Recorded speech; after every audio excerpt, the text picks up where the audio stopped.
Começa agora o podcast Agro e Prosa com o jornalista Divino Ronaldo. Esse podcast tem por objetivo falar do agronegócio de um jeito descontraído, fácil e descomplicado. Com vocês, Divino Ronaldo e o Agro e Prosa. A minha entrevistada de hoje será Camila Ferreira, engenheira agrônoma com mestrado e doutorado em Física e Manejo de Solos e pós-doutorado em Fitotecnia. E ela é professora da Universidade de Rio Verde, a UniRV. E o tema da nossa entrevista será como resolver o problema da compactação do solo.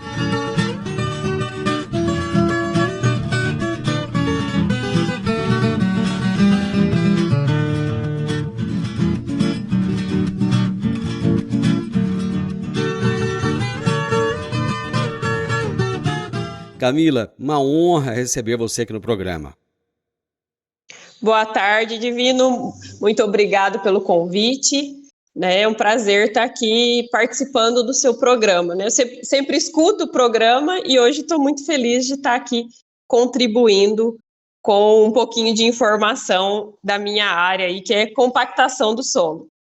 Puxa vida, eu fico feliz em saber que você ouve o programa. Muito obrigado pela sua audiência, viu? Camila, Natal foi bacana? Como é que foram as festas aí? Muito bom o Natal. Eu sou do Paraná, Eu moro em Rio Verde, mas eu sou do Paraná. Passei aqui com a minha família e agora já estou retornando para Rio Verde para passar o ano novo lá em Rio Verde, Então, estou só nos preparativos aqui de final de ano. Oh, coisa boa. 2022 já está aí batendo na porta, né? A gente já está com o pé aí em 2022, Espero que seja um ano bem tranquilo para todos nós. Mas eu estou muito feliz de terminar esse nosso momento do ano com uma entrevista mais técnica. Eu acho isso bem legal. Amanhã será o último programa do ano, minha história com o agro e tal, mas hoje é uma entrevista técnica e falar de um assunto tão importante que é a compactação do solo. Eu gostaria que você começasse já definindo para os nossos ouvintes o que é a compactação do solo. Não, perfeito, Divino. Então, a compactação do solo, a gente fala que é como se fosse uma deformação que acontece no solo em função de alguma força que a gente aplicou nesse solo, O que é essa força? Seria o tráfego de máquinas, que a gente precisa fazer, não tem como fugir disso, principalmente numa condição que o solo está muito úmido, isso favorece a compactação do solo, nessa deformação, ou pode ser causado também por pisoteio animal, A gente tem muitas áreas de pastagem que tem problema de compactação. E esse pisoteio, o peso do animal, faz com que o solo se deforme. O que acontece com o solo? Quando o solo deforma, ele perde o que a gente chama de porosidade, que é o espaço que a gente ia armazenar a nossa água, tão importante aí para as culturas se desenvolver, e também tem um espacinho aí para aeração do solo, trocas gasosas, para a raiz conseguir se desenvolver com facilidade e absorver água, nutrientes. Então, quando acontece a compactação, a gente está reduzindo o que a gente chama de caixa d'água do solo, Seria aquele espaço com água para a planta aguentar aí alguns dias sem chuva. Então, é um assunto bastante importante da gente conversar para tentar aí evitar com que ela aconteça e, se ela acontecer, a gente pensar no que fazer para resolver esse problema. Só a título de ilustração, eu vou trazer aqui uma comparação. E se eu estiver errado, você me corrige, tá? Só para o nosso ouvinte entender. Então, por exemplo, quando você compra um chocolate ao leite, você vai ver que ele é bem compactado, Então, é como um solo compactado. Quando você compra um chocolate aerado, ele é cheio daqueles furinhos. Acho que todo mundo já comeu aí um chocolate aerado. Ele é cheio de furinho. Aquilo ali seria um solo ideal. Não seria mais ou menos isso? Isso mesmo. Eu gosto de dar o exemplo também do pão de forma. Imagina aquele pão cheio dos espaços vazios, aquele pão fofinho. Agora imagina um pão duro, que não tem aquele espaço poroso. Isso daí seria o nosso solo. A gente tem que ter esse ar no nosso solo para conseguir desenvolver e a planta aproveitar o máximo dele. Bom, essa compactação do solo, ela tem efeitos. Eu gostaria que você trouxesse que efeitos são esses.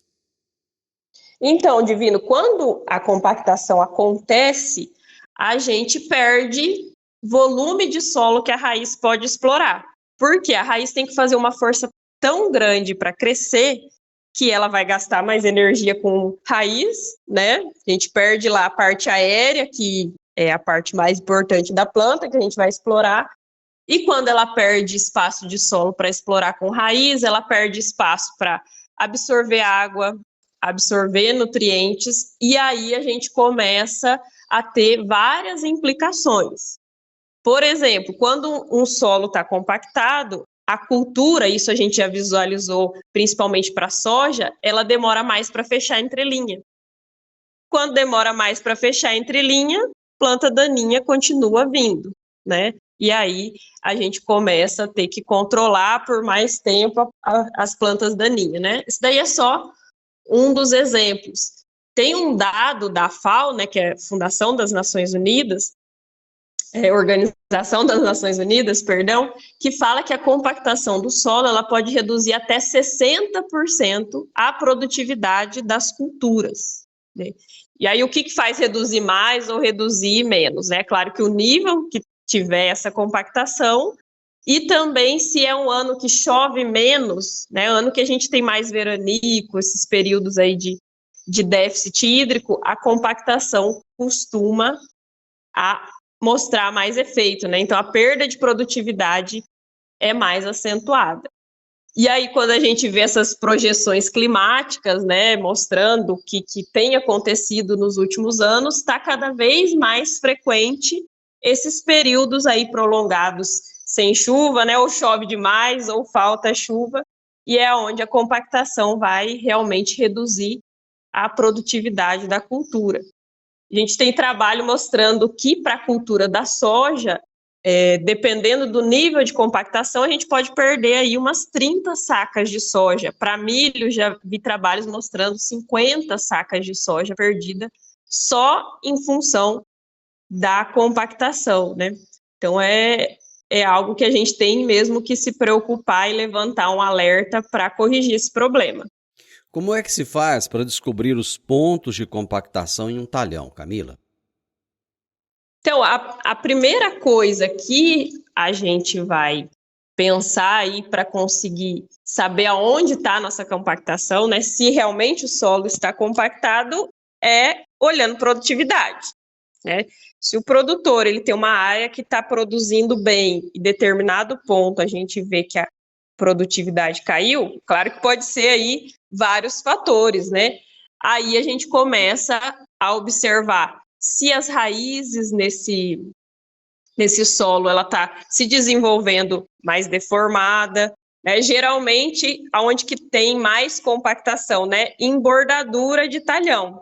Essas áreas que o trator ele faz mais manobra, a gente começa a observar aí mais efeito da compactação.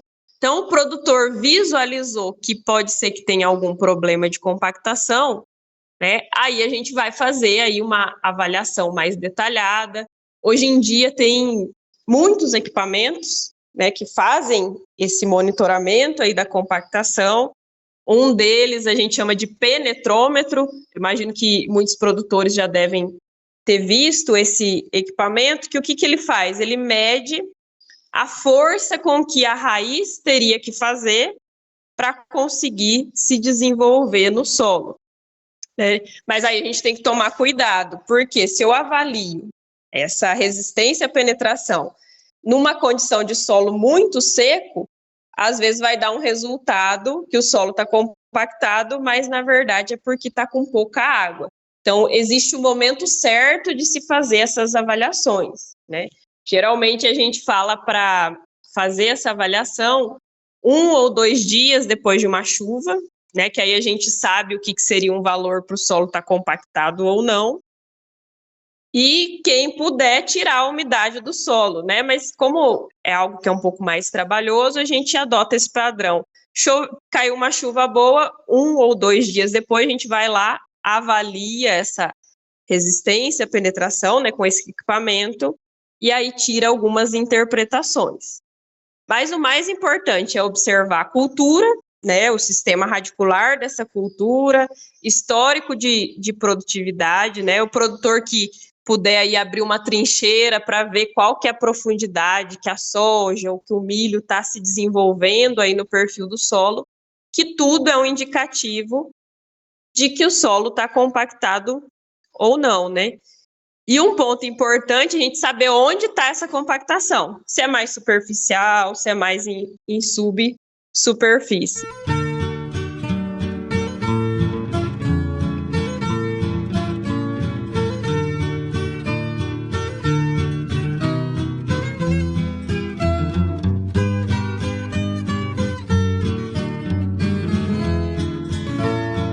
Camila, você falava lá no bloco anterior a respeito de como descobrir esses pontos de compactação, de qual seria o melhor momento, a melhor forma de se fazer esse teste, digamos assim.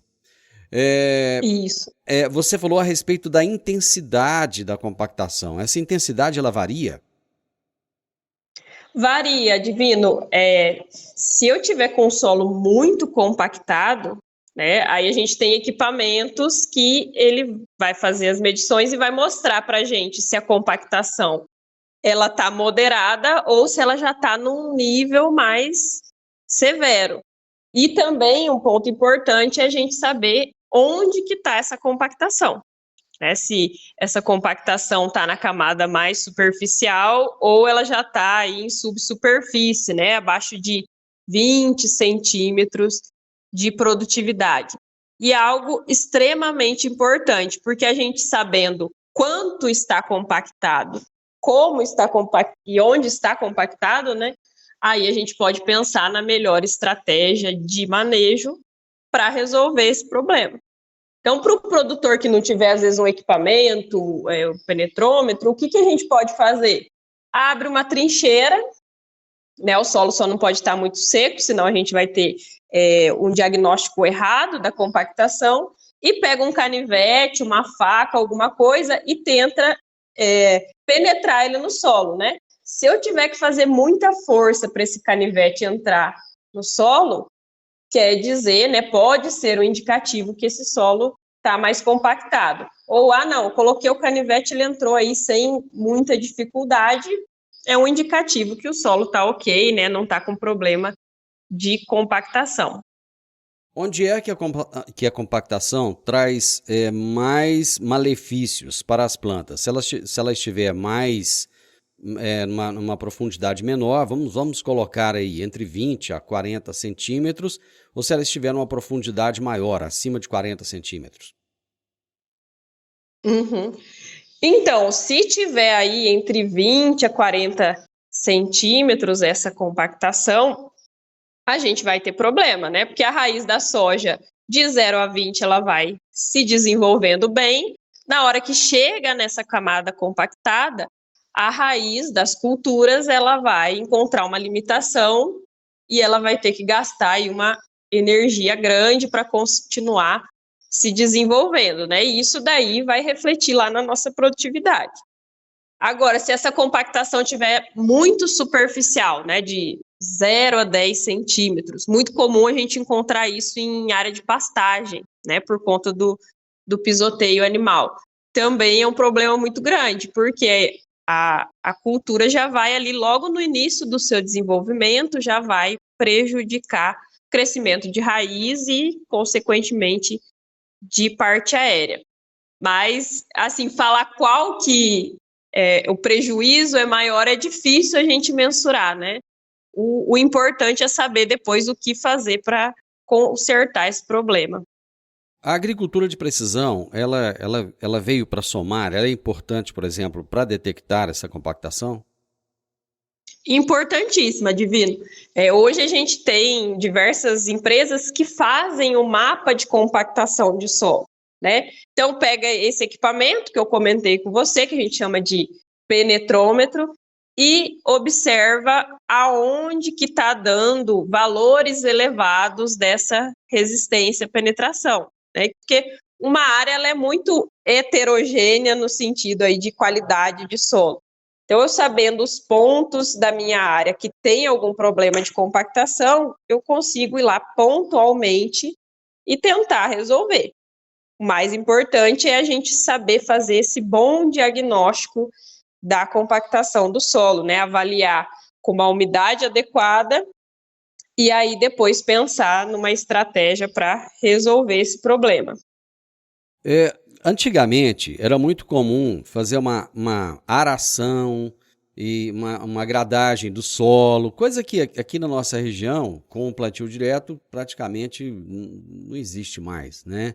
Era aquela época do poeirão, o pessoal lembra bem disso, o pessoal mais antigo, né? Aquilo lá era menos prejudicial ou mais prejudicial ao solo no sentido da compactação? Na verdade, quando a gente fazia, né, aração, gradagem, fazia o revolvimento do solo, é claro que se tivesse uma compactação ali, a gente consegue romper essa camada. Só que pensando aí do ponto de vista de conservação de solo, qualidade de solo, quando a gente revolve o solo, a gente perde muita qualidade. A gente perde matéria orgânica, perde a estrutura do solo, né? Então esse solo ele fica mais suscetível a uma erosão, por exemplo. Então a gente brinca que esses métodos de revolvimento de solo, né, seria a última medida que a gente vai tomar para tentar corrigir compactação do solo.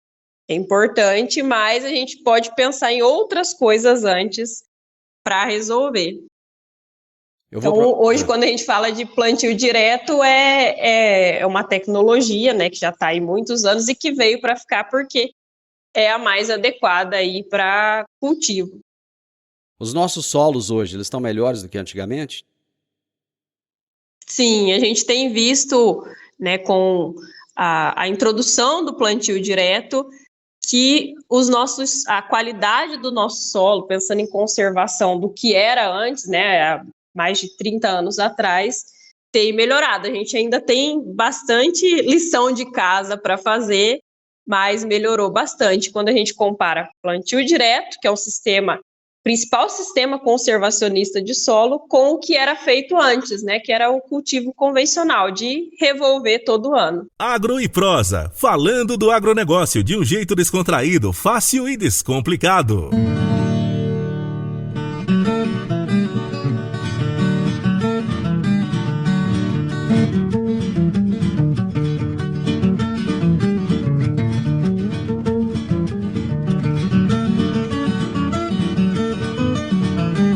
Bom, eu imagino que deve ter uma forma de controlar essa compactação, né, Camila? Que maneiras são essas que o produtor tem para fazer o controle da compactação do solo? Então, Divina, a gente tem bastante alternativa, né? A gente brinca que a principal forma de resolver a compactação é evitar com que ela aconteça, né? Mas é claro que hoje em dia a gente tem janelas operacionais muito curtas, tem que entrar com máquina, às vezes a condição de umidade não está ideal, né? A gente sabe que vai acabar compactando o solo, mas tem que funcionar o sistema. Então, se a gente não conseguiu evitar a compactação, aí não existe assim, um produto que vai lá, aplique e vai resolver de um dia para o outro, né, o problema da compactação. Então, o que a gente adota, basicamente, são decisões de manejo. Né? Pensar aí num plano de manejo a curto, médio e longo prazo para que tenha um sistema aí mais equilibrado. Então, vamos pensar aí numa área que a gente tem uma compactação mais superficial. Né? Já identifiquei que a compactação do meu solo está até uns 10 centímetros. Aí eu tenho estratégias não tão invasivas, né, como escarificação, subsolagem, que dá para contornar esse problema. Por exemplo, sistema de plantio direto, uma das premissas dele é não revolver o solo. Então, para a gente não acabar com o plantio direto, a gente tem umas alternativas que seria, por exemplo, na hora de plantar uma soja, no lugar, se eu identifiquei que minha área está compactada, né? no lugar de fazer o plantio com disco, que a gente sabe que é o principal forma de semeadura, né? Porque a gente tem um maior rendimento operacional, menor gasto, né, com óleo diesel, mas se eu identifico que a área está compactada, nessa área compactada, às vezes a gente pode utilizar aquele mecanismo que a gente chama de botinha, certo, né, ou haste sulcadora. Ela vai gastar um pouquinho aí mais de combustível, a gente perde aí um rendimento, só que a haste, essa botinha, ela consegue romper uma camada de compactação superficial. Então, tem um trabalho que a gente fez, né, comparando isso, e a gente viu que quando o solo está compactado, no lugar de eu plantar com disco, se eu optar por plantar com a botinha, né, com essa haste, a gente conseguiu produzir 10 sacas de soja a mais. Agora, se eu não tiver problema com compactação, aí o disco ele vai atender melhor, né, porque tem maior rendimento. Uma outra alternativa, pensando em soja, cultivares de ciclo mais longo. Se eu vi que o meu solo está compactado, às vezes eu pego uma soja não tão precoce, né, com um ciclo um pouquinho maior, que ela consegue se recuperar de algum problema que ela possa ter. Então, a gente tem trabalhos que já mostrou isso também. A rotação de culturas ajuda no combate à compactação? Com certeza, até quando a gente fala de plantio direto, é um dos pilares, né? Um deles é não revolver o solo, outro é manter a palhada na nossa superfície, e o terceiro pilar é rotação de cultura. Quando a gente tem um sistema diversificado, né, com mais culturas, a gente vai ter sistema radicular se desenvolvendo, né, abrindo aí galerias no solo que depois vai armazenar mais água, a raiz vai crescer com mais facilidade, e aí vai ter uma série de benefícios para o sistema de produção como um todo. A própria consorciação de culturas, né, um método que tem dado bons resultados, pensando aí em qualidade do solo, e ajuda a gente contornar um problema de compactação, né? Ela vai atenuar a compactação. A gente fala que as raízes das culturas, né, braquiária, pânico, atuam como escarificadores biológicos e tem bastante resultado interessante em relação a isso. E reflete nas culturas que são plantadas depois, né, na soja e outras culturas que a gente pode inserir. Integração lavoura, pecuária, floresta. Qual o impacto disso, positivo ou negativo, em relação à compactação do solo? Então, Divino, se essa integração ela for feita corretamente, a gente já viu resultados fantásticos, né? Que coloca o gado, a gente vai ter lá uma forragem para o gado se alimentar. É importante a gente manter uma altura de pastejo adequada, né? Porque se essa forragem estiver muito curta, o gado vai compactar o solo. Então, manter taxa de lotação animal coerente com o tipo de solo e com a oferta de forragem. A altura de forragem também ok. A gente tem trabalhos que mostram que esse gado não compacta o solo. E aí, esse sistema, numa soja que você plantar depois, vai beneficiar essa cultura, né, que vai dar uma produtividade superior para essas culturas, e aí o sistema funciona melhor como um todo. Então, muita gente fala que, às vezes, a pastagem é a vilã que compacta o solo, mas não. Se ela for bem manejada, for bem feita, não vai compactar o solo e, financeiramente, vai ter um bom retorno aí para o produtor. Camila, adorei nosso bate-papo, muito informativo. Você deu um show de informação aqui. Muito obrigado. Um ano novo maravilhoso para você. Em 2022, com certeza, a gente vai ter outras oportunidades de ter mais bate-papos como esse. Muito obrigado, viu? Obrigada, Divino. Feliz ano novo a todos. Que 2022 seja um ano promissor para todo mundo. Valeu. Você ouviu o podcast Agro e Prosa. Se gostou, compartilhe, recomende e nos siga nas diferentes plataformas de podcast.